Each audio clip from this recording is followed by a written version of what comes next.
Alright everybody, we have some big news over at Six Flags Magic Mountain regarding the new for 2019 ride West Coast Racers. First off, more and more supports have been shipped to the park. All the supports you see here on the far left gravel lot are brand new. Over to the right are the very first shipment of supports the park got on February 15th. I find it interesting how all these pieces are spread out amongst 3 overflow parking lots. We still have yet to see the actual yellow and white track, so hopefully that gets delivered within the next few weeks. Here on this overflow lot, the park received a few more support pieces. This is also the spot where they are actively constructing the rebar footers. Finally, the park has started to actually pour the footers into the ground. From when this was recorded, it looks like they've only poured less than 20 footers. The spot they are working on here is the location of the station and first launch section. They got the top of the footers covered with wood for some reason, maybe to protect from rain, construction debris, or just as a safety precaution. Over at the go-karts, the rails and fences have all been removed, and I'm unsure if they plan on ripping up all that concrete track or working around it. They're most likely going to try and preserve it as best they can, but there could be some damage. They might even end up changing the layout of the go-kart course.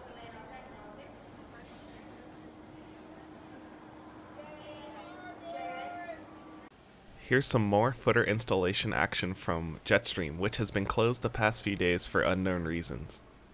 The water has been drained throughout the attraction, and this could be because West Coast Racers construction is happening right there next to the flume. The ride might remain closed for the rest of the construction. It is warming up here in SoCal, so that just leaves Tidal Wave and Roaring Rapids as the only water rides in the park. There were 2 visible drilling machines on site that are making the footer holes. They're really picking up the pace now because the footers, once poured, have to settle in, which could take weeks or days depending on the concrete mixture the park chose. And just as a comparison of where construction is at, hang time at Knott's Berry Farm was already testing at this point and opened in the middle of May of 2018. The park has a ways to go and they still have to complete the surrounding theming. Unfortunately, I wasn't able to get the crews working on the footers from the preview center windows. This white truck was parked in the worst possible spot during the time of this visit. Anyways, crews were working on Apocalypse this visit, but nothing noticeable has changed on the track. The turnaround the queue seems to be the main focus of this retracking. And around the park, just some things I noticed are the full throttle stage has all of its lighting removed. I'm not sure if this was done a while back, but I just happened to notice it on this visit.